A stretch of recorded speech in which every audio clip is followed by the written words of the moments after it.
मला सांगा तुमचं हे दुकान यांचं शेजारचं दुकान बरोबर समोर आरशाचं दुकान होतं का? समोर घर आहे आईचं एकदम समोर म्हणजे यांच्या घराच्या आरसाच समोर आहे ह्यांच्या म्हणजे बरोबर दुकानांच्या समोर आमच्या दोघांच्या दुकानाच्या समोर आमच्या आईचं घर आहे समोर एकदम रस्त्याच्या पलीकडे. मग तुम्ही आईच्या घरात बसायचे? हा आईकडेच बसणार ना माहेरी नाही बरोबर आहे लग्नाच्या अगोदर.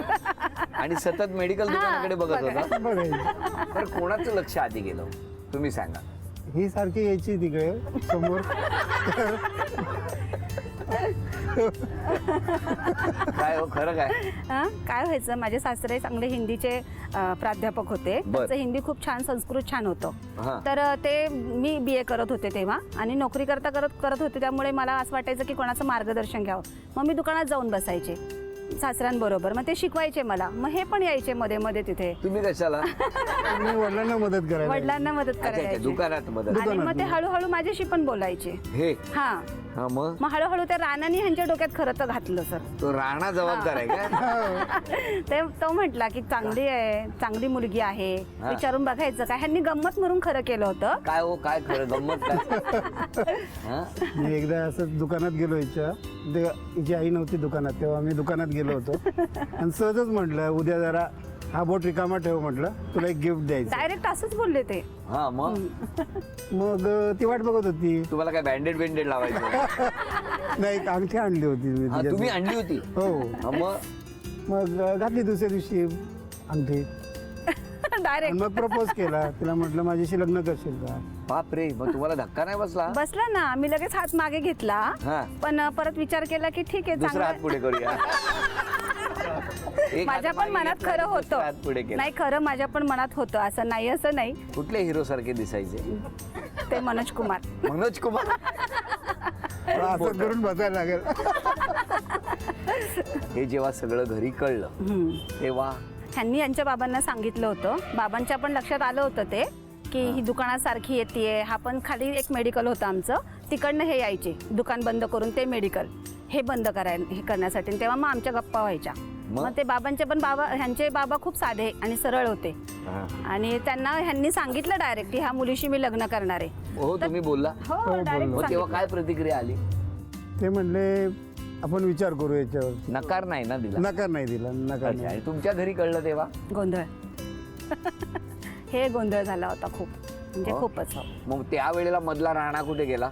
राणाने तर खूप शिव्या खाल्ल्या. हो? खूप बोलले खाल्ली राणाने. आता कुठे आहे राणा? राणा आणि राणाची एक मावशी होती.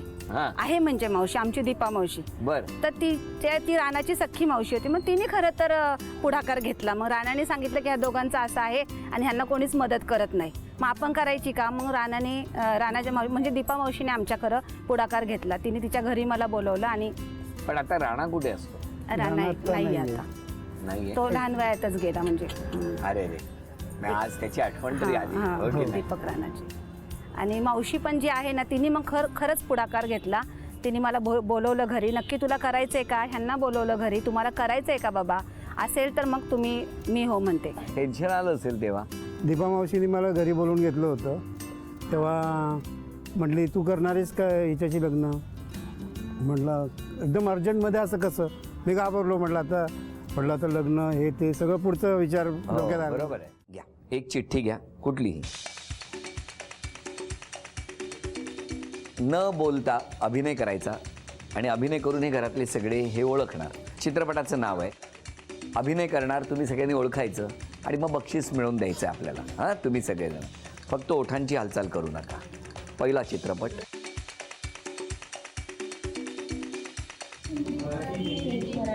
मराठी आहे.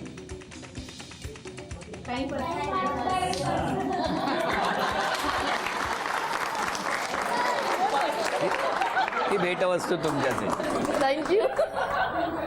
आज मला पहिल्यांदा कळलं असं केलं की टाइमपास. पुढची चिठ्ठी. आता हे गाणं आहे. मराठी गाणं आहे. रेडी?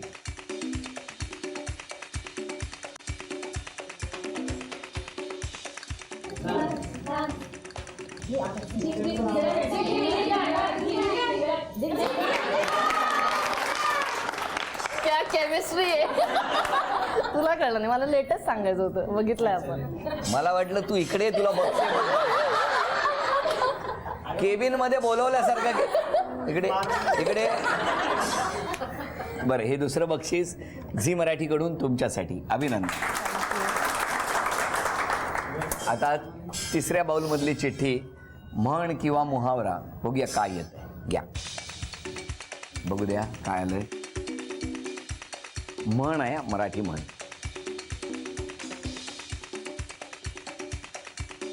बोलू नका.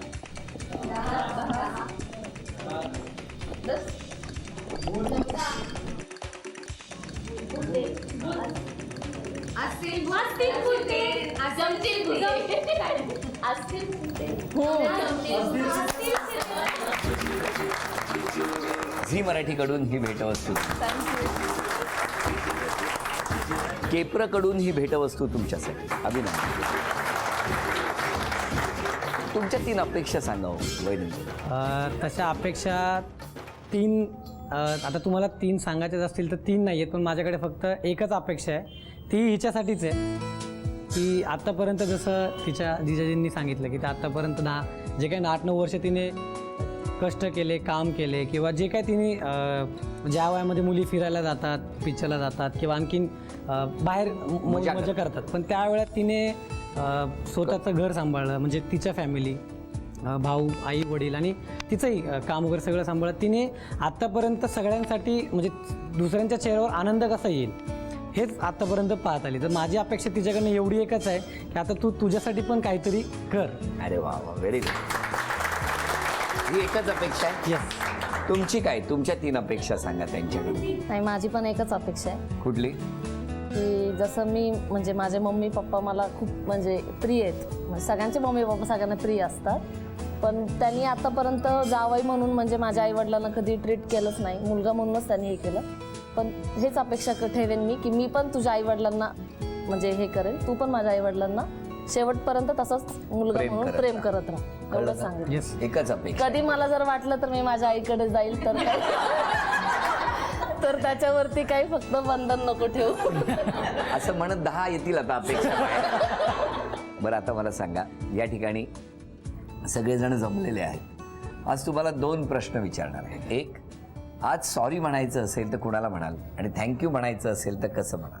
सॉरी मी माझ्या आईवडिलांना, माझ्या मोठ्या पप्पांना, माझ्या मोठ्या आईला आणि सगळ्या आमच्या गांधी, म्हणजे जेवढे माझे बहीण भाऊ जिजाजी सगळ्यांना सांगेन मी.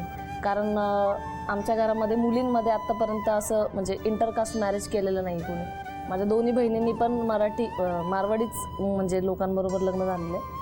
पण मी त्यांना सॉरी म्हणेन मनापासून की म्हणजे मी हे पाऊल उचललं, पण मी याच्यावरती त्यांना एक विश्वास पण देईन आणि एक कमिटमेंट देईन मी की शेवटपर्यंत त्यांना म्हणजे जे मारवाडी मुलाकडून जे त्यांच्या अपेक्षा झाल्या असत्या त्या सगळ्या फुलफिल सागरकडनं होतील आणि आम्ही एकदम तुम्हाला सुखी दिसू, हे मी कमिटमेंट त्यांना देईन. त्यांचा म्हणजे माझं डिसिजन कधी चुकीचं नाही ठरणार हे मी त्यांना प्रूव्ह करून दाखवेन. नक्की. आणि थँक्यू पण मी त्यांना सांगेन, कारण त्यांच्या सपोर्टमुळंच म्हणजे त्यांनी जो विश्वास ठेवला त्यांनीच लग्न करून दिलं आमचं. आम्ही पण तेच दोघांनी ठरवलं होतं की जर घरच्यांना परमिशन देईपर्यंत थांबायचं, म्हणजे कुठली अशी चुकीची गोष्ट करून हे करायचं नाही.